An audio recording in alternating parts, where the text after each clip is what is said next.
Well, hello everyone. I guess we're doing this thing. All right, let me just make sure my windows are all lined up here and looking good and sing out if there's something wrong with the audio and you can't hear me. I can tune things up a little bit here on this end. So, what am I planning to do here? Well, it's kind of an experiment here. So this week I started with the intent of having a whole series of little discussions about Evo Devo, and on Wednesday I gave you kind of a broad general introduction to my perspective on Evo Devo. And then what I want to do is each week after I give my little spiel, I will have a discussion where we can talk about this stuff and you can send me questions and chat and I can try to clarify and confuse issues even more maybe. I don't know. We'll see. But I do have a plan for at least the next month's worth of discussion. So, like I said, this week I talked in very general terms about Evo Devo and where I think it stands, and I also mentioned what I think are some of the limitations or problems in how we present Evo Devo. I think there's a bit of hype behind it, which I don't enjoy very much.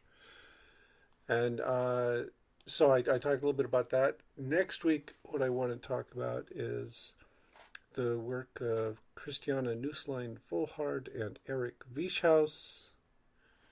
It is unequal, but okay. Got a comment there. Yeah, that's because I got. Well, we'll make this work. Oh, let's see.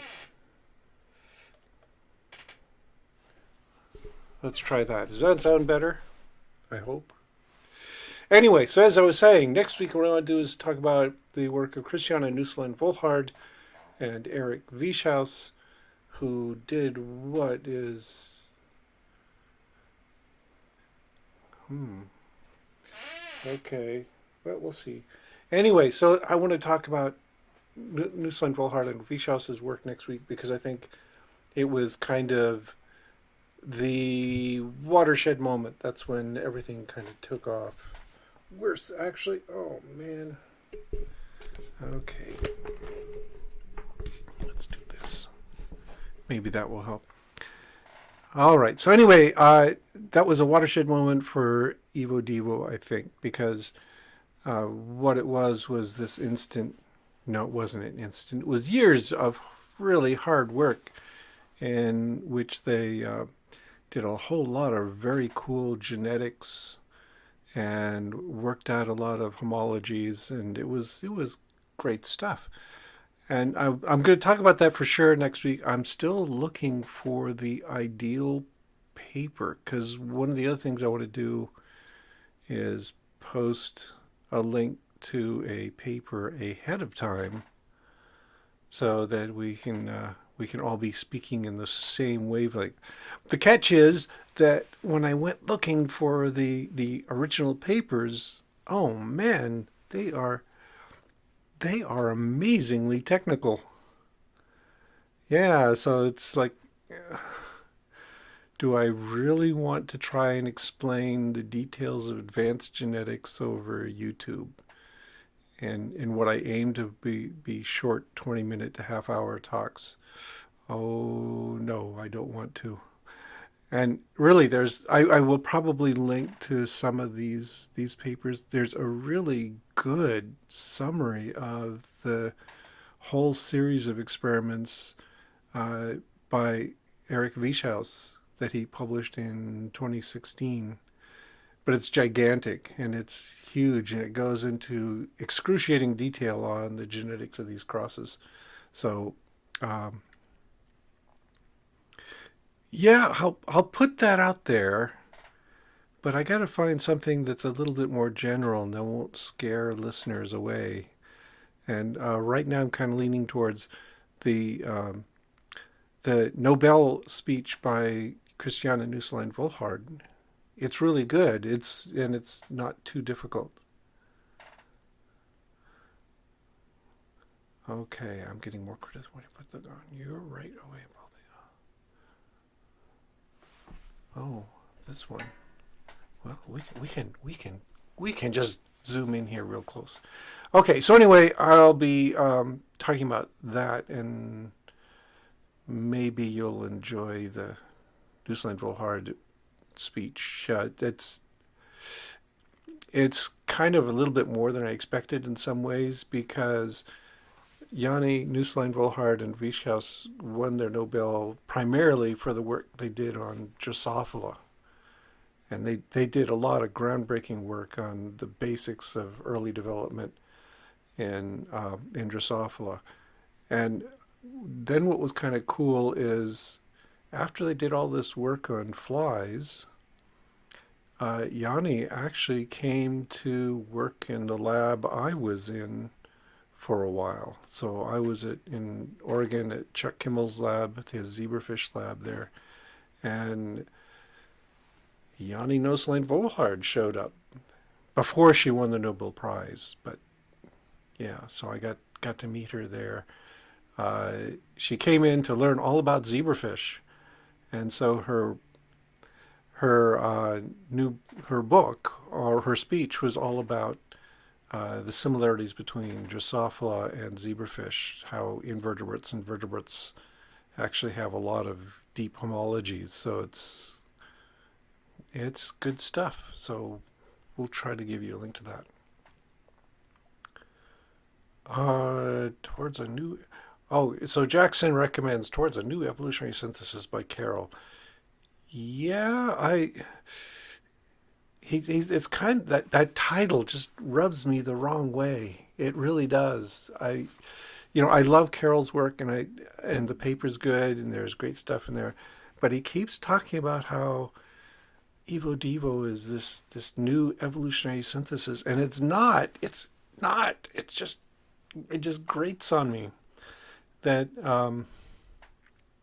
there's this general problem where you get all caught up in a field and then you think it's the bee's knees. Everything revolves around this field, and Evo Devo has got a bit of that flashy new field feel to it, but Evo Devo does not change much of our thinking about evolution at all.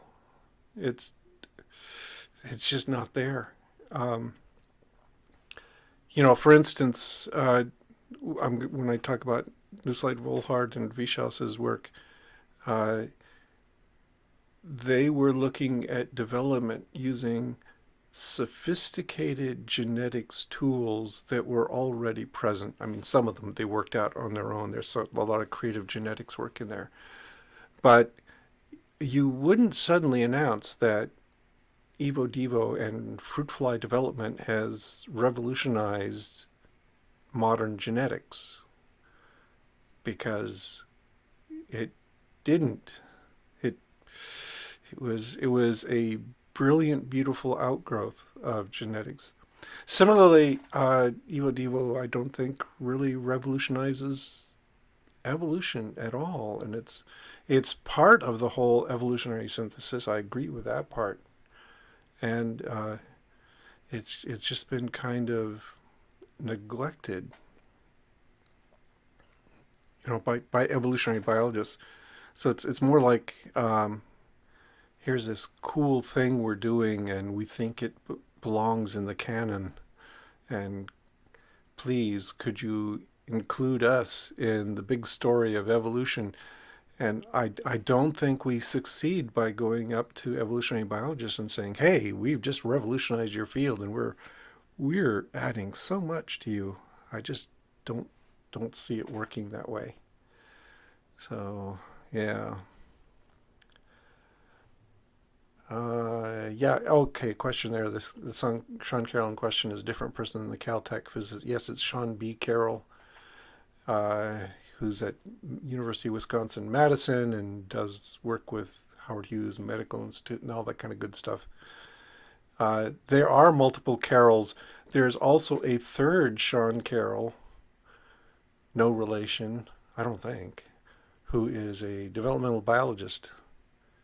So you got to watch those things when you know, when you're reading the literature. Pay attention to that. So yeah, I don't have much to say about the physicist John Carroll stuff. He's way above me. I have no idea what he's talking about. Oh yeah, that paper on heliconius butterflies Jackson mentions. Yeah, that Sean Carroll did a lot of work on this one part of the system that, you know, often what we're interested in developmental biology is pattern formation. It's not the only thing we do in developmental biology, but patterns are really interesting. We want to know why you get these patterns. And Sean B. Carroll has done some work in the past on butterfly wings and fruit fly wings, because the nice thing about those is you got this nice flat sheet and you got color patterns on it. So you can ask, are there rules for how you get spots and patterns and lines and things on these tissues, and putting it into a two-dimensional sheet makes the analysis a little easier, which is kind of nice. So there's some really good stuff that's been done on there. There are lots of people who have been doing. Now we're getting deep into things. There's a whole bunch of literature that I got sucked into many years ago, because another guy who worked in Chuck Kimmel's lab was a fellow named Jay Mittenthal. He hasn't won any Nobel Prizes. You may not have heard of him. But Jay was doing these really interesting experiments on positional information in insect cuticles, because again, it's another system you can manipulate in really nice ways. And he was working on crustaceans and looking at limbs. And you know, there's these cool things you can do with insects and crustaceans, because you can do all kinds of manipulations and nobody yells at you about it, and they're so adept at regrowing things. So for example, you got a limb here, and the limb has axes, it has coordinates. So you know, this is the ventral side and there's the dorsal side, and you know, you can look at all this sort of things. And for instance, one of the things they were doing was looking at the circumference of the limb and sort of superimposing a clock on it. So you can say that, okay, dorsal's 12 o'clock and here's ventral at 6 o'clock and so forth. So you can get a mathematical model of it. And then you snip off those limbs and you rotate them and stick them on and see how they regrow. And it's cool stuff, because there's positional information that specifies the location along that circumferential axis. And the animal's tissues try to compensate for disparities in the gradient that you've just artificially generated. So you get weird things like supernumerary limbs just popping out during the regeneration process. So yeah, that's all cool. Yes, and okay, Jackson also mentioned that Evo Devo helped reveal that insect wings result from a combination of both back and leg tissue. Yeah, yeah, there's some cool stuff going on there. I farther down the road, I want to talk some about insect wings, because there's a lot of developmental biology work done there. My personal history, I actually started my developmental biology work with insect wings. That as a feeble, pathetic, ill-informed, ignorant little first-year student in biology at the university, well, actually a second year, at the University of Washington, I went begging for labs I could work on, and Johnny Polka at the UW was kind enough to take me on and give me a project. Just a simple exploratory sort of project. nothing exciting, but it was, no, actually it was exciting. I really got into it. It was really simple too. It was a simple methodology where we would do is inject fruit fly larvae with methylene blue, which is, many of you may know, is a nice vital dye that's selectively taken up by things like neurons and so forth. So what I was doing as an undergraduate was taking fruit fly pupae. So they've made their little cocoon. They're up there on the incubation bottle, and you'd peel them out. So I'd pull out these little pupae, which were tiny, fragile little bubbles of membrane with all this liquefied goo inside, and then use a needle to micro-inject small amounts of methylene blue into the animal. And then you let it develop further, and it's gorgeous stuff because the pupae is nearly transparent. It's got this kind of milky white tissue inside, of course, but the cuticle itself is transparent. And so you get the methylene blue in there, and then you look for the wings as they start to bud out. And it's like this perfectly transparent balloon of fluid, and growing up along it are the nerves that, now from it actually, are the sensory nerves that are going to grow into the central nervous system and make connections there. And so it just makes for some beautiful pictures. I've been thinking I have to do that sometime just as an exercise in photography, because these nerves are just so tiny and delicate, and they stand out this brilliant blue against a translucent background. Yeah, that was fun stuff. Let's see. Oh yeah, it turns out some fossil nymphs from the Carboniferous had a third pair of wings that were close to the legs and the back. Yeah, yeah, and there's even older than that is the idea that the biramus limbs of ancient invertebrates, where the limbs actually form a little branch as they emerge from the thorax, or in these ancient animals, even the abdomen. And it was the dorsal branch that then then went on to form the wings, and the ventral branch became the legs. So yeah. Does that mean studying insect wings really is the bee's knees? Oh, I see where you went with that. Oh man. Okay. Why do creationists point to Evo Devo as a fatal blow to the broader theory of evolution? And what's the easiest way to explain how they are not in conflict? I don't know what the easiest way is, but yeah, I've seen that. There's also these various people who are demanding the new evolutionary synthesis and so forth, and they point to, oh look, Evo Devo, it's so different, it's so radical, and we've got to revamp the entire theory of evolution in order to accommodate it, or whatever other weird idea they've got. And no, it's not. That's one of the things I was trying to make a point of in the video on Wednesday and today is it's not new. It's a logical, rational outgrowth of trends in evolution, molecular biology, and genetics. It weaves those together. Uh, in that sense, it is you could say it's a new synthesis. Okay, it's just bringing new stuff together, but it does not contradict the theory of evolution at all. And you may find that a lot of the evolutionary synthesis, what is it?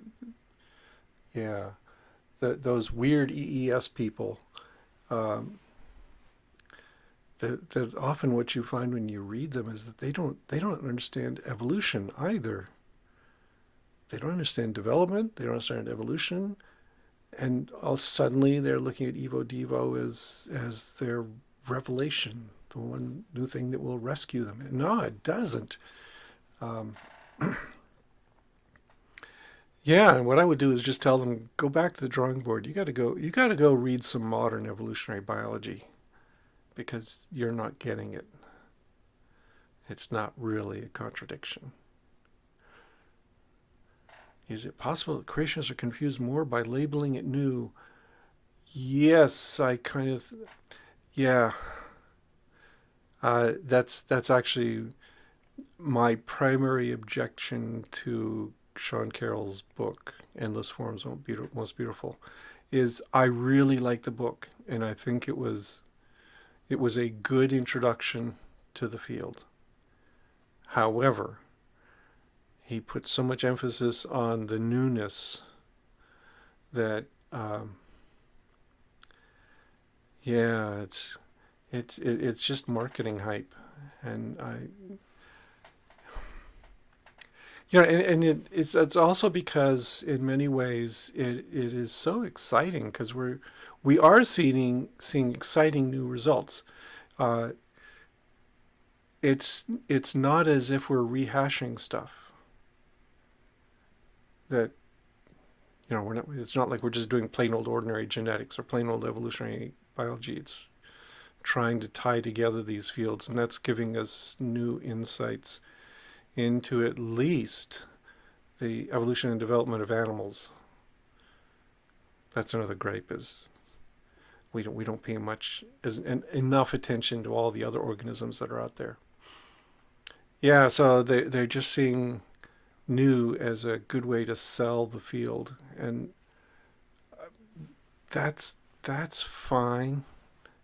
I mean, that's one of the points I made on Wednesday. Is okay, it's marketing hype, but sometimes that's what you need to get people awake and paying attention to what you're doing. So sure, that's fine, but at the same time, it's kind of misleading. It's not. Yeah, yeah. So if I if I'm feeling bad because I was mainly critical of some few things in Carol's book, and I'm doing it again today. So I'll just lay them out for you. The things I didn't like was calling it a new theory of and saying that it's new to evolution and it's going to revolutionize. No, it's not going to revolutionize evolution. Okay. Uh, Other objections were, as I mentioned, Evo Devo's got limitations in that it's doesn't encompass things like plants for well, except for Arabidopsis. Arabidopsis is apparently an honorary animal, um, but yeah, we don't do enough work with plants and protists and fungi. Fungi are multicellular organisms. How are they doing it? We need to know more about their rules. Yeah. Uh, Also, I really detested the term dark matter of the genome. That might be a topic for another day, though. I don't think that was right. Um, okay, can't wait. So it's only marketing that. No, it's more. There's substance to Evo Devo, and that there's this marketing aspect that I think doesn't add to it. Maybe draws in a few new people. Maybe I'm getting a few more people here today just because, oh, they want to know about this weird thing they've heard about with a catchy name of Evo Devo, so they're looking in on it to find out what's going on, and so that's okay. Um, as I mentioned when I said I'm getting ready to talk about Newsland Volhard and Vichhaus on Wednesday, the the problem for me is that their original papers are very technical and they require a huge amount of knowledge of genetics to comprehend. Really. Yeah, as I said, I'll include links to those, and it's pretty intense stuff. It's really good stuff, but it's not the kind of thing you can spring on a general audience. I would not have my undergraduates read those papers, for instance, unless they were extremely advanced undergraduates. But graduate students, sure, it's kind of that level that you'd expect a graduate student to be able to struggle a bit to master it, but would be able to master it. And an undergraduate, you're kind of overwhelming them. So yeah, but that's the thing is, in order to communicate science, we often have to do these things like grossly simplify and hype up some things. And you always worry that, hey, this taking it to this level, this lower level, is going to misrepresent the ideas and give everyone the wrong impression. And compounding that is the fact that there are all these creationists out there that will immediately jump on this idea they don't understand at all and try and use it to discredit other fields of study. And that's kind of the problem there. It's really annoying having to deal with creationists. That's why I said for this series I'm not going to talk about creationists. Don't ask me about creationists anymore. You'll just get my blood pressure up, and I'll start throwing things and yelling, and that's not productive. Oh, Darren makes a good point. It's for creation. It's part of their science can't make up its mind and is constantly changing. Canard, yeah. Uh, Evo Devo represents new ideas that are a consequence of evolution, development, genetics, molecular biology combining and giving us exciting new results. And that's the way it works.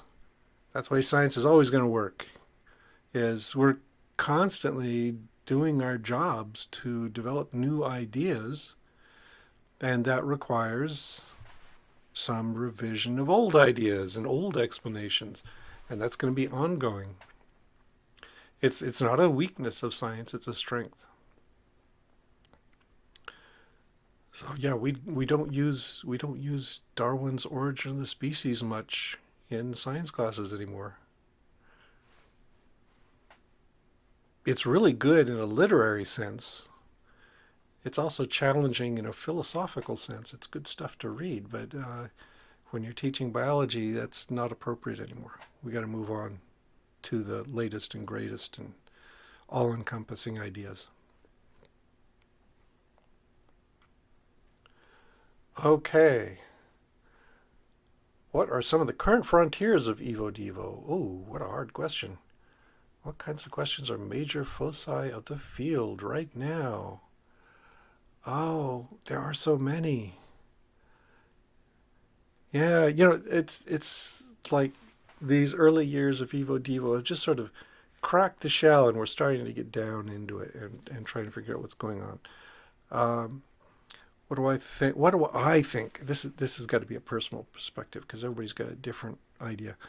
What I think is kind of the real frontier is the integration of ecology with evolution and development. That's where we got to go next. And again, it's not brand new. Ecology's been around for a long time too, and we should be talking more to ecologists. That uh, to use an example from the things I'm interested in right now is, I switched from zebrafish to working on spiders, and the first thing I noticed when we started going out and surveying spiders, just trying to figure out, well, what kind of spiders are here, is that there are so many different kinds, and they're related to each other, some of them more closely than others. That I get out and I go into a garage, and what do I find? I find cellar spiders, and I find the Theridaidae, but then I find like 3 or 4 different species of Theridaidids. So there's Steatoda borealis and Steatoda triangulosa, and there's Parasteatoda tepidariorum, and there's Parasteatoda tegmata, and there's who knows what else. But these are all species that they look kind of similar to the layman, I'm sure, but they have little differences in pigmentation and shape and size, and they seem to be living in subtly different niches. So Steatota borealis, for instance, I've been finding it seems to be hardier, and it can handle colder environments and outdoor environments a little better than the others, which are strongly adapted to living in the house. So the question is, how? What makes them different? That for instance, one of the big differences from the perspective of the spider is that they have differently shaped genitalia. And you talk to the spider experts, and they're all running around ripping off genitals and pedipalps from spiders because they're so diagnostic, and they're that's the old lock and key model where that's got to fit in a particular way. And how do those happen? How do they perpetuate themselves? Uh, Again, evolutionary theory will tell us, it's speciation and it's reproductive isolation, all these sorts of things, and you'll get this gradual divergence. But from an Evo Devo perspective, one question is just what are the molecular mechanisms that underlie those differences in morphology? Okay, there's a little difference in the shape of the pedipalps of Steatota borealis and Steatota triangulosa. How? And I think that's also one of the important things that Evo Devo brings to the table is, I showed you that little quote from, a pseudo quote from Darcy Wentworth Thompson, everything is the way it is because it got that way. And we can do nice descriptions from an end point of how these structures are different in different species of spiders. But what Evo Devo would ask is, okay, how did they get to be different? What are the differences in the genes that cause that? And if we're looking at Evo Devo, we'd also ask, okay, how does the environment influence the development of these organs and change the shape of how things? Yeah, so just try to put you in the Evo Devo frame of mind there, that we are often asking subtly different questions from a geneticist or an evolutionary biologist or an ethologist. We're just trying to piece the story together from the perspective of developmental mechanisms. So yeah, that earlier was asked, is that only a marketing scheme? Then no, it's not just that. It's also a difference in point of view. And on Wednesday I tried to make that clear for me personally. That's how I came at it, is that my initial exposure to the whole field was via J.T. Bonner's On Development, which I will still recommend to everybody. It's an older book. It's 45, almost 50 years old, but it's really good because it's very eclectic, and it's Bonner saying, okay, here's all these really interesting, complicated systems out there, and how did they get to be that way? And he's also free from some of the biases that you see in Evo Devo right now, and in that he's a cellular slime mold biologist, so he's looking at those. That's there's an interesting developmental problem. Is you got these organisms that are independent cells migrating around, and they come together and they congregate and they form these fruiting bodies, these elaborate morphological, well, not too elaborate, but complex morphological structures. That's a problem in developmental biology, in a fungus. We need more people looking at that. in this term I was in my cell biology course, I also have a section where I talk about developmental biology. And I start them off with viruses because viruses undergo these regulatory events that change their mode. The lytic versus lysogenic cycle, for instance, to a developmental biologist, that is an example of developmental biology. Tell me more about that. So, so I'm rambling on. People feel free to throw in questions. I was also going to. Okay, we got people working on it. Let's see. I was also going to go back to in the comment thread for that last video. Nestlig20 had some good questions. Um, so I'll just start there. So he said, I've seen other books by Lewis Held. Yeah, okay, that's fine. Read Lewis Held. He's good. About deep homology, uncanny similarities of humans and flies, uncovered by Evo Devo, and how the snake lost it. Yeah, okay. Yeah, this is another of those things that was revelatory, and in a sense, it did change how we think about some evolutionary processes. Didn't require rethinking all of evolutionary biology. It mainly made rethinking Ernst Mayr, but yeah, we should always rethink Ernst Mayr. Uh, yeah, so deep homology is another one of those important concepts that kind of emerged gradually out of this work. But I would say it's, you know, we got hints of it with Lewis and then Gehring, and there's a whole bunch of people that contributed to this. It's the discovery that genes are more conserved than we expected.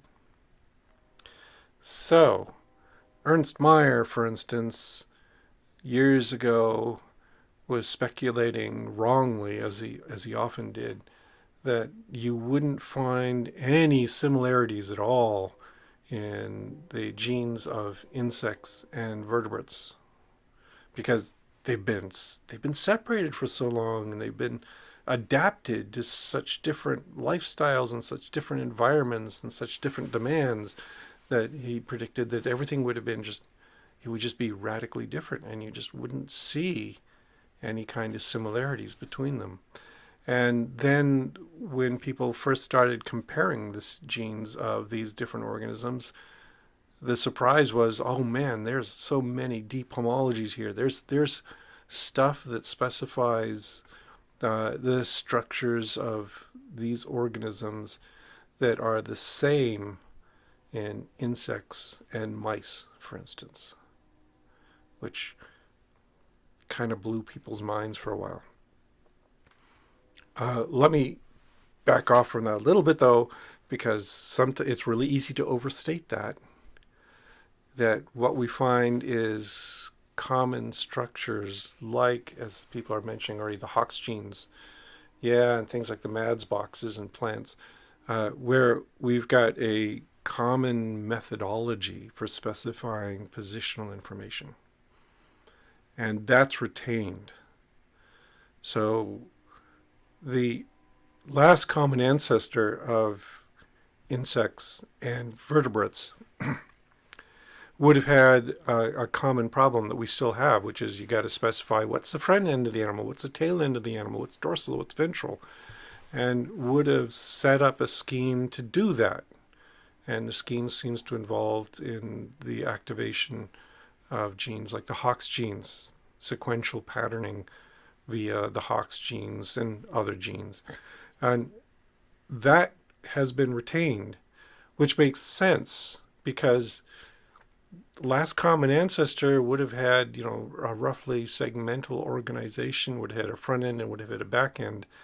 And when they split into the vertebrate and invertebrate lineages, they wouldn't just discard everything. You wouldn't just throw out your method for determining what is the front end. You would have adapted it.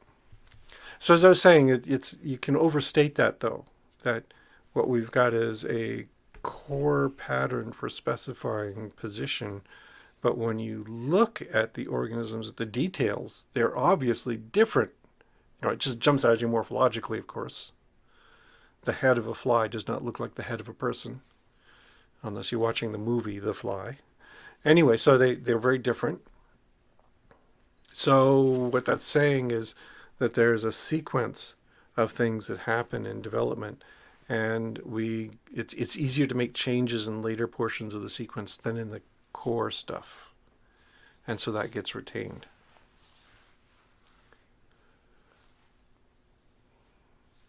Yeah, life cycle plants. Oh yeah. Again, J.T. Bonner talks about it. If I had my way, if I could exercise my will on undergraduates at my institution, I would say first year we're just going to read On Development by J.T. Bonner. That's all we're going to focus on. And you will learn so much stuff, and there's so much cool stuff going on in there. Uh, and it would be a broad course that would cover plants, it would cover fungi, it would cover bacteria. It would be glorious to do, but it would also be exhausting, and our poor students would all be squalling. But I have to get ready for the MCATs, and this is great if you're going to go on to become a professional biologist, but not if you're going to become a medical doctor. So yeah, there is so much cool stuff there. Um, oh, yeah. Nick Lane described a virus as an organism that's outsourced its metabolism to the external environment. Ah, yeah, that's a pretty good definition. Yeah, the virus is just pure information transfer. It's just those nucleic acids getting passed along, and it's totally hijacking the metabolism of the host organism. So it doesn't need the various bits of machinery to do that stuff. It doesn't even need a polymerase. Yeah, it doesn't need anything like a ribosome. All that's discarded, which is very efficient if you think about it. Oh, and thoughts on what defines life. Oh, yeah. I mentioned I just got off of teaching cell biology, and that's the question I hit them with on the first day of the class is, tell me, what is life? And it's harder to do with Zoom. Getting student discussions is killer. It's tough on Zoom, but I tried. Not as successful as the in-person sorts of classes. But yeah, it's a good question to talk about, and I don't think there is a definitive answer. I mean, you know, if you talk to me, a real hardcore materialist, I would say there's not much difference between life and chemistry. We can trace it back and back and back, and it's just ultimately all of biology is just a fancy version of chemistry. And I think we'd agree that chemicals by themselves aren't alive. It's all the organization of those chemicals. And if you're just saying, okay, well then life is the coherent organization of a series of chemical reactions by, some kind of directing central influence like DNA or RNA, then viruses are alive. I'm fine with that. Because, really, if you think about it, we all outsource stuff. We mammals, we particular brand of mammals, for instance, don't make vitamin C. We outsource that to other organisms that we then consume. I guess that means we're not alive. We're just parasites. We're like viruses. And no, I don't believe that. Oh, Sagan fan. I teach college astronomy, talk about finding life in the universe, and I tell them to go take a bio class, then maybe form an opinion, but I can't tell them, so I appreciate this conversation. Oh, that's interesting because one of the outcomes of that first day's lecture is I tell them go take an astronomy course. Go take a physics course. I mean, we talk about things like the chemical composition of Murchison meteorites. We talk about nucleogenesis in stars a little bit, and I just touch on it in a biology course. So I tell them, if you really want to get into that stuff, get out there and take those physics courses. You'll learn a lot. It's also really important. Yeah, we outsource production of various essential amino acids as well. Yeah, there's a lot that we outsource. Okay. Nestle has his definition. To me, one necessary but not sufficient is being in a state of far from thermodynamic equilibrium. Yes, uh, we have to be in a kind of state of dynamic equilibrium. That's being alive.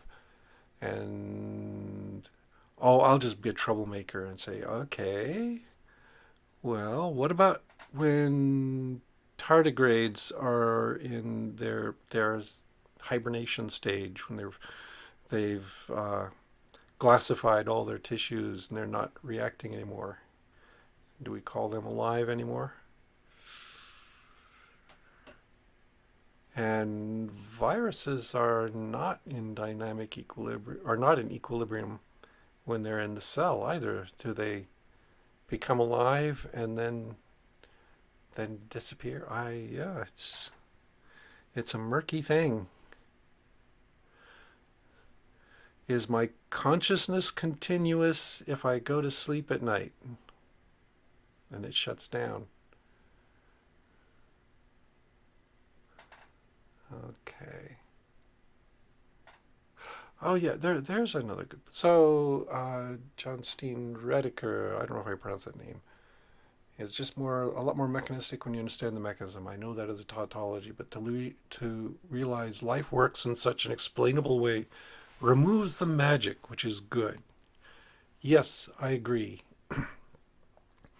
On Pharyngula, when I posted the video, there was some strange discussion there. People got off into a strange sidetrack where they were talking about emergent properties and dualism, and I think those are completely different. But uh, yeah, that one of the key insights of modern science, I think, is that materialism is the answer, and there's no dualism in the universe that we've ever been able to detect. Yeah. So yeah, let's strip the magic out of things, and oh, excuse me, we strip the magic out, but we replace it with awe and wonder at what really occurs, and I think that's important. Jona Stein Redaker. Okay, got it. Thank you. All right. Nestle says tardigrades aren't alive at the moment, but viruses are alive when they infect the cell. Yes, life is a process. It's not a thing. Correct. And I think that's a key part of the whole idea of dynamic equilibrium being part of the description of life is it's an ongoing thing. It's not just something you can freeze and study.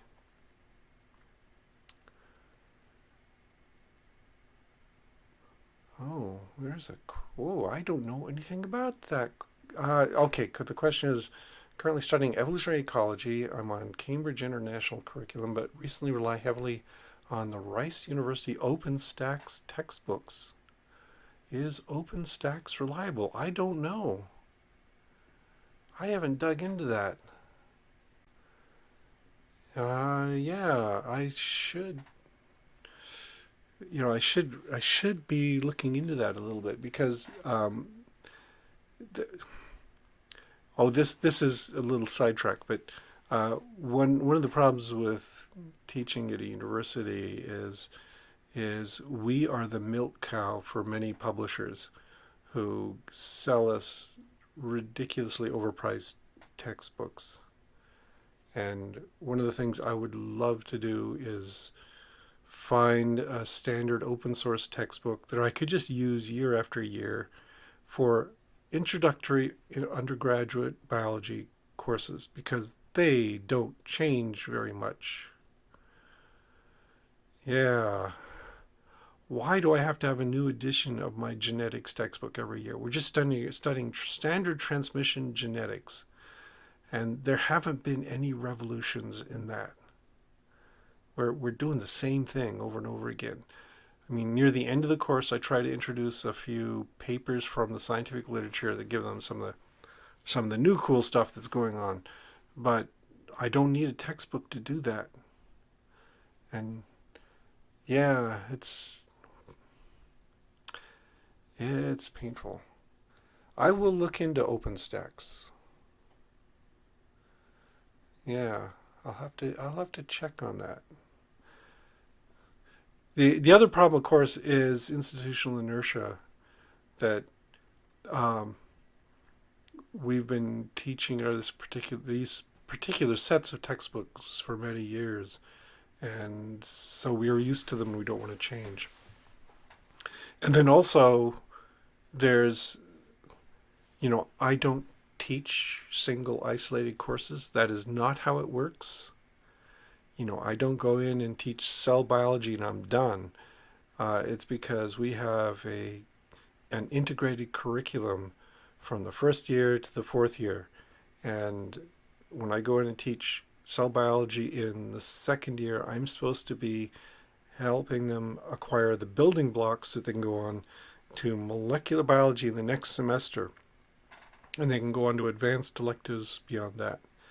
So you can't just willy-nilly go in and say arbitrarily, oh, I'm changing the textbook for the course your course is built on. It's something where we have to do a lot of negotiation with all the faculty.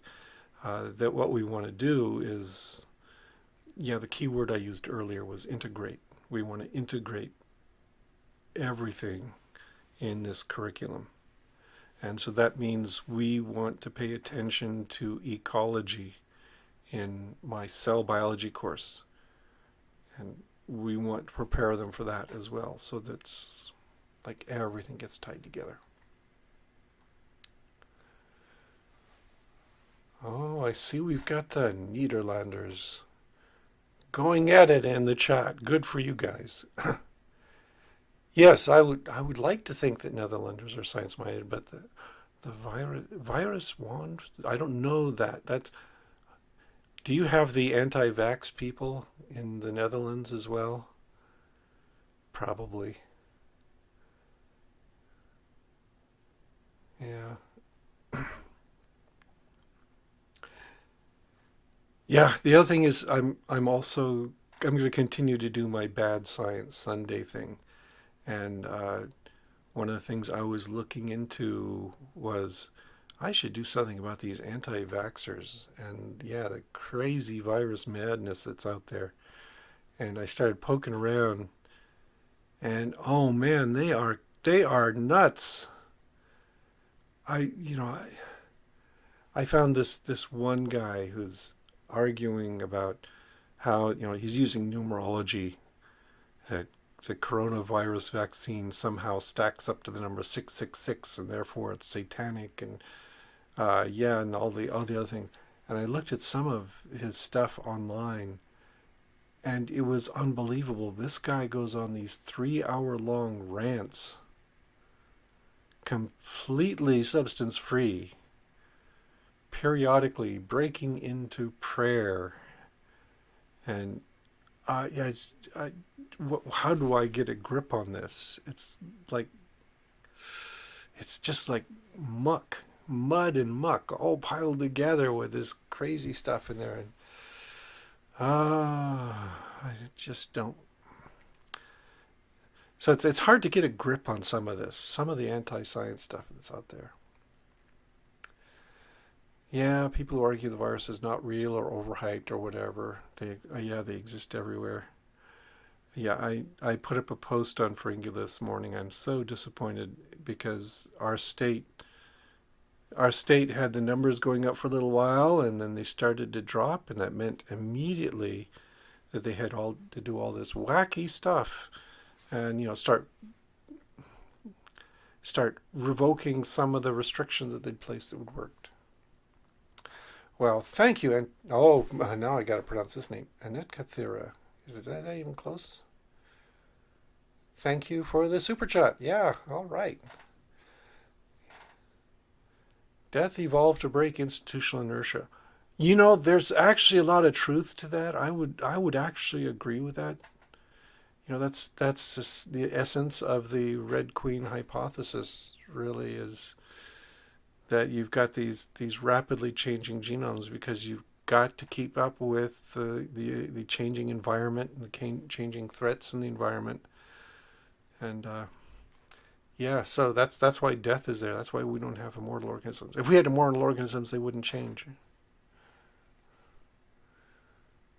So, but I'm good. I'll try not to die too soon. Okay, just give me a little more time. A little more. Okay. Antikythera. Okay. I will try to remember that. Yeah. This is reminding me of teaching a class because, we have a very diverse student body here at Morris because we get a lot of the Somali students, we get the Hmong students, we get the Native American students, and we get black students, and we get these crazy white students with Dutch names even. And that's one of the first things I have to do in classes, learn how to pronounce their names.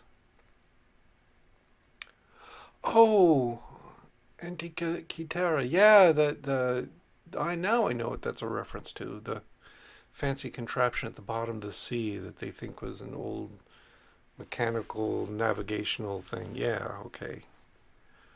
Well, now that's generally useful knowing how to pronounce that now. Oh, and it's the name of the nearby islands. I'm learning geography here too. I should do this more often just so I learn so much. Okay, anyway, I was talking about Nestling's questions. Oh, wondering how the body axis between superphyla are related. Is our anterior posterior axis homologous to the one axis of cnidarians? Oh, maybe not. There's a lot of debate about that right now. Uh, yeah, I haven't been reading much of the cnidarian literature lately. It wasn't on my list of things to talk about in the near future, but maybe it should be. Yeah, if you look at things like Hydra, they've got a body axis, and curious they've got some of the same genes, but they don't seem to work in exactly the same way. So let me get back to you on that one. Is it not homologous at all? That's a hard question to answer because how do you define homology? Because I'm gonna tell you, I'm gonna guess that it's pretty true that the underlying genes are homologous. Okay, that that we didn't invent something different from jellyfish. However, how they're deployed may be very different, and that's the hard part. Yeah, so when we talk about things like deep homology and homology in general, what do we mean by that? Is hey, this is supposed to be a casual chat. You ask me these killer questions, these really hard questions like that. Oh man, that's tough. Um, yeah, no, I don't know. That will have to be resolved. But I think there is an underlying dilemma in the whole concept of homology, and don't use that to discredit homology, but that uh, there's different levels of homology and how things are deployment of genes and the genes themselves may be very different, and that genes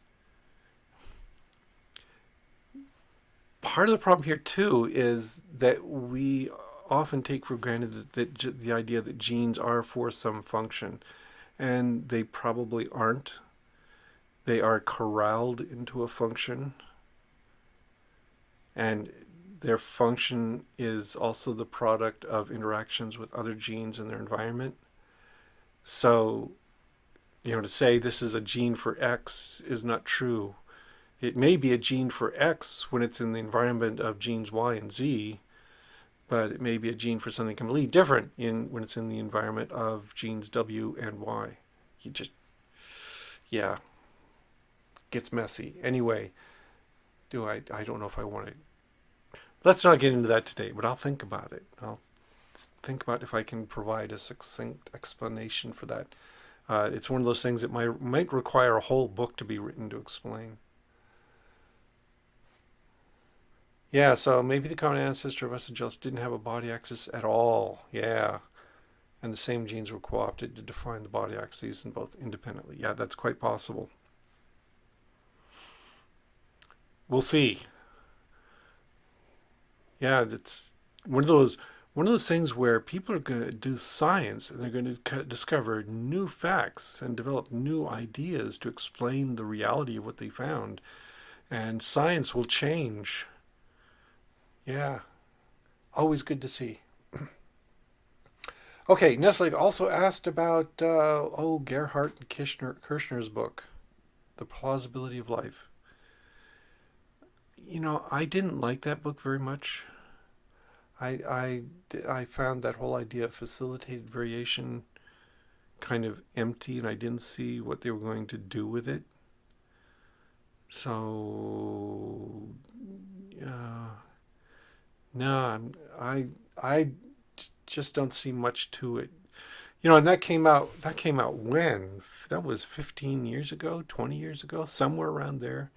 I think Gerhardt and Kirchner came out with his book, The Plausibility of Life, which had some provocative ideas, and uh, it has gone nowhere. I haven't seen any follow up on that. I don't think, that's part of the process of science is you've got to get more than just your original wacky guy who comes up with an idea to follow it and pursue the angles. And I just don't see that happening with Gerhardt and Kirchner's book. It didn't impress me, and it didn't impress a lot of developmental biologists at the time. So, yeah, I haven't been following it. Sorry, maybe it's worth a revisit, but for before I would go back and reread it, I would need to see that there were other papers coming out that built on the ideas in there, and that shows that it has some promise for the future. It just looks like it fizzled out. Okay, another question here. Talk about how slight changes in development. Heterochrony leads to very different outcomes. Good examples are the Anatidae, the ducks, geese, and swans. Well, look pretty much the same apart from coloration when they are still ducklings, but they become very different as adults. Yeah. Oh, Stephen Jay Gould in his book Ontogeny and Phylogeny talked a lot about that. Uh, that, yeah, there's a Uh, let me bring it back into mainstream Evo Devo and what people have been talking about lately. And again, Sean Carroll talks some about this idea that one of the things Carroll emphasized was changes in cis-regulatory sequences. That one of the ways evolution and development work together is by modifying the regulatory sequences, you can change the pattern, the spatial pattern of expression of a gene. You can change the timing of the gene. You can change its interactions with other genes, just by affecting the timing and place of expression. Um, and so that, I think, is a key part of the story of Evo Devo is we want to know more about how genes are switched on and on in particular ways in particular places. Uh, Several years ago, there was a big kerfuffle about this, largely fueled by Jerry Coyne, I think, which I did not find persuasive at all. That one of the things he threw out there as a criticism of Evo Devo is that he thought for some reason that it neglected trans variation, transacting variation, changes in the genes themselves, which is just total nonsense. It's just no. Evo Devo pays a lot of attention to that. We're really focused on that. If you look at the Hox genes, for instance, one of the key areas of interest is the different Hox genes differ along that sequence. They're not. They've got the same. They've got a similar binding sequence to the DNA, but then there's all this other stuff piled up in the Hox gene that varies a great deal within a family of Hox genes and also across species. And so, yeah, we're really interested in that. I'd like to know more about that. It's never been a neglected topic, but just for some reason, the fact that we've focused on a lot on cis regulatory elements, which are also really cool. All of development is cool. Okay, so it's like we're saying everything's cool, and for somebody to come along and say, "Well, you're not saying that this other part is cool enough," was kind of annoying. So no, I didn't accept that. So yeah, oh, I don't need to tell you this, Ness. Like you go read ontogeny and phylogeny if you haven't already. It goes into great detail. Yeah, and it's people like you mentioned somebody here. Um, I thought you mentioned somebody. Well, there's things like Gavin De Beer's work. Uh, there's a whole bunch of work that was done in the 40s that just got kind of bypassed in the neo-Darwinian synthesis, and yeah, and he talked a lot about that kind of thing. Then you have another question about structuralism. Yeah, I've got a whole video on structuralism, don't I? Somewhere in here. Yeah. Uh, yeah, it's not a replacement for evolution. Uh, the real arch hero of structuralism, I think, is Darcy Whitworth Thompson, and I mentioned on Growth and Form a couple times before. Uh, he thought all these differences were the consequence of mathematical properties and interactions between physical forms, and that you didn't need that silly genetic stuff. Okay, that's an extreme caricature of his position, but yeah, he really downplayed genetics a lot. Didn't really talk about it at all. Uh, yeah, and there's things like reaction diffusion models where we've got patterning mechanisms that are kind of global and general and are a consequence you know, of simple triggers to generate large scale differences in pattern across a single organism. Oh yeah, and things like phylotax. Phylotaxis is easy to explain. Yeah, that whole Fibonacci sequence stuff and the golden ratio nonsense that got mingled up in it was just a huge distraction. I think that was totally irrelevant to understanding. Phyllotaxis is really a consequence of a simple process of growth that it's pretty easy to understand. It just happens that when you do this pattern of growth, you get that sequence 1, 1, 2, 3, 5, 8, 13, etc. Uh, Nothing magic there either. But yeah, Turing. Yeah, Turing is another interesting one to bring up. Um, as I mentioned, when I first, I got started on development by reading J.T. Bonner, but also I was hanging out as an undergraduate with people like Gerald Schubiger, who was doing patterning mechanisms, and by osmosis, by hanging around him, I picked up a bit of this sort of physical chemical stuff and models for that. Oh, and there was also this great guy whose name I have completely forgotten.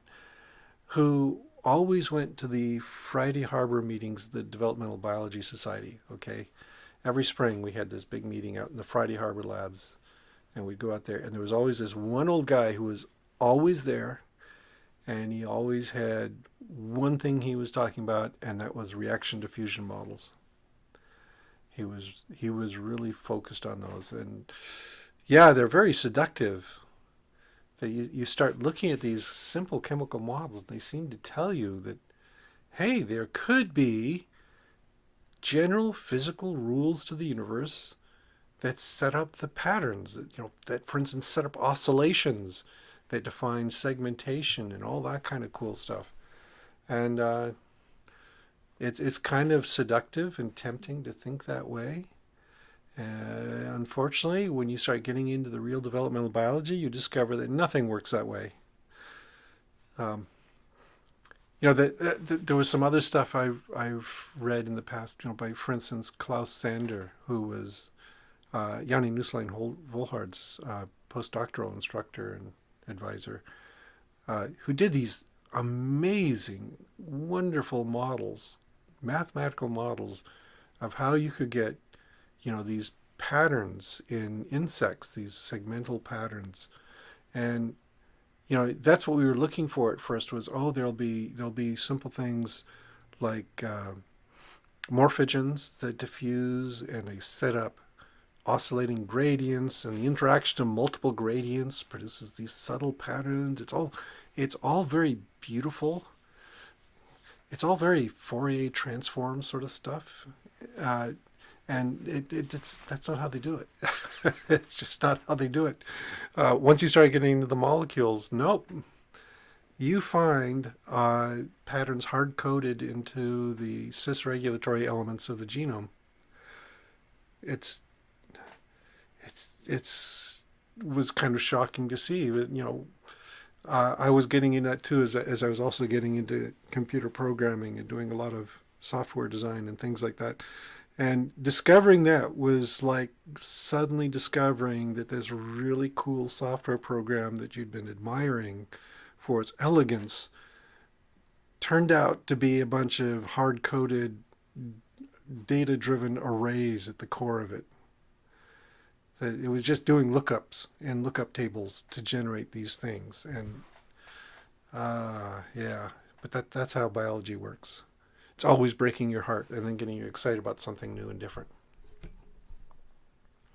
Oh, a different question. Is it possible the genomes of organisms change very gradually on time over, I'm presuming over time, but the phenotypes can change pretty drastically as a consequence of a change in the environment? Oh, yeah, now you're getting into the Evo Devo stuff. Yeah, that uh, there is stuff like that where you can have contingent expression of genes based on what's available in the environment, and we see that. That's really obvious. One of the obvious examples are things like snowshoe hares that change their color patterns seasonally, right? How do they do that? Well, it's their genes sense the environment and change the pattern of expression of pigments. Uh, yeah, so you can get that. Can you get dramatic leaps in morphology over multiple generations? I don't know. That would be an interesting question. It could be, and because of things like epigenetics, you could get a little hysteresis in the system, so you could have the environment cause a gradual change, and then the environment changes under that, so it no longer supports it, but it continues for a period of time. Um, yeah, we had a bunch of those Netherlanders here. They're among the tallest people in Europe. How did that happen? Did they have radically different genes? No, I suspect that's more a product of their environment. But it won't radically, abruptly go away if you change their environment. It would take time for it to. to degrade, that particular pattern to degrade.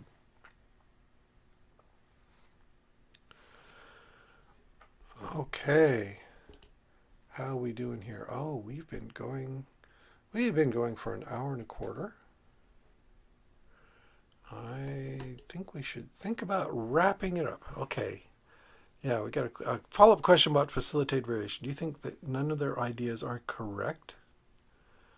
Like the exploratory processes of blood vessels formation allows for the animal to accommodate large variations on limb size and shape without the need for mutations to rewire the circulatory system.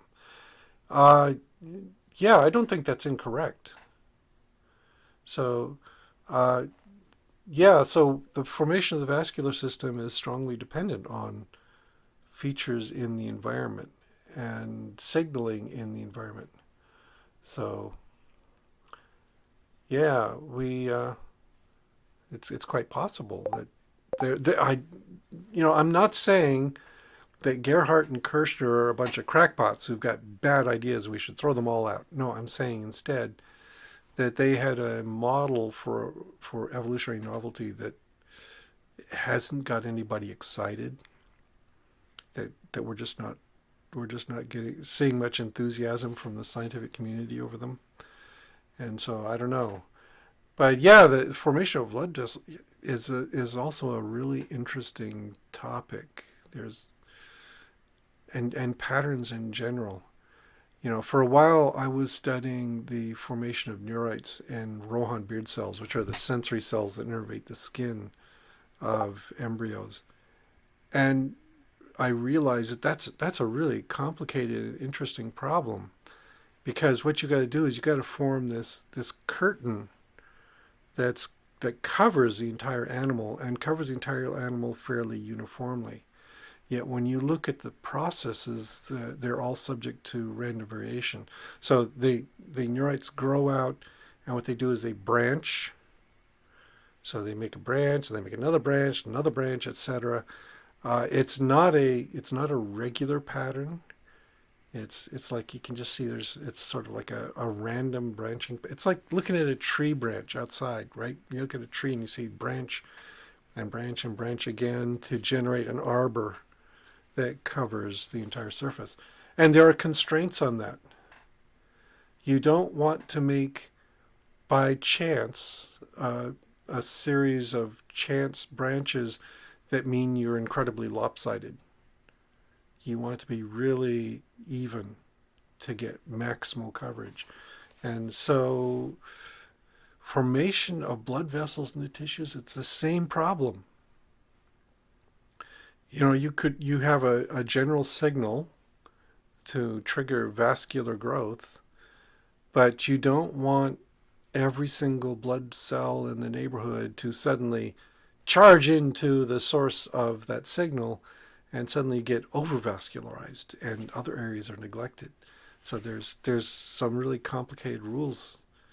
Okay, maybe they're simple rules. We just don't know what they are. Some simple rules maybe to generate these patterns. And yeah, the idea of facilitated variation means that's where I worry. It's kind of an empty idea because if you've got this developmental pattern that accommodates different situations in the tissues of the animal, if you change the animal by variation in some other genes, like changing in size, or if it's a change induced by the environment, you grow bigger, uh, it will just follow the same rules, and you'll get a coherent response to changes in its environment. Oh, do I feel? Oh, this is another good question. Can I explain the punctuated equilibrium we see in the fossil record? Yes, of course I can. It's easy. Everyone should be a punctuated equilibrium person. But I don't want to get it. It's been an hour and 20 minutes, and I really want to wind it down.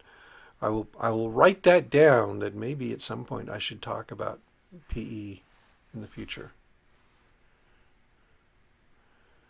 Oh yeah, the English peppered moths. That's another example of rapid morphological change. So yeah, what we're looking at here is we've got organisms with pattern forming mechanisms that do interesting things. And those pattern forming mechanisms are not, they're not blind and hardwired in. You know, it's not like there's a stencil that says you make this pattern on the wings and that's what you're stuck with. They are they are dynamically responsive to the environment. So yeah, you can get changes as a consequence of that. The English peppered moth, though, that was a selection event, and that's different than what we're talking about here. So individuals, I presume, I don't think, individuals did not change their pigmentation patterns in that. It was changes in the progeny of those individuals. And that's more of a classical natural selection sort of thing. Okay, I am going to draw this to a close now, just to keep it to a reasonable length. So we're at an hour and 20 minutes. So thank you all for stopping by, and I'm planning to do this again next week. So not Friday though. I hear there's some other event going on next Friday. Is that right? Some religious holiday or something is going to displace me. So I won't do this next Friday, but maybe next weekend uh, we'll have another discussion, and I'll keep the questions I haven't answered. Um, yeah, Nestle, you gotta stop this. You gotta stop putting out the provocative. Yeah, I'm tired to hear that the genome is a blueprint as if it's a hard program thing. Yeah, genome is not a blueprint. There's nothing like a blueprint in the genome. There is no hard-coded plan for the organism there.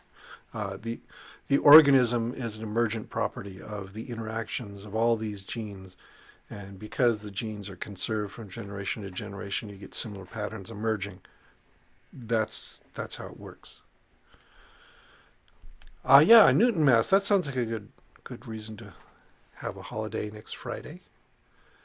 So yeah, I'll be back online after that weekend.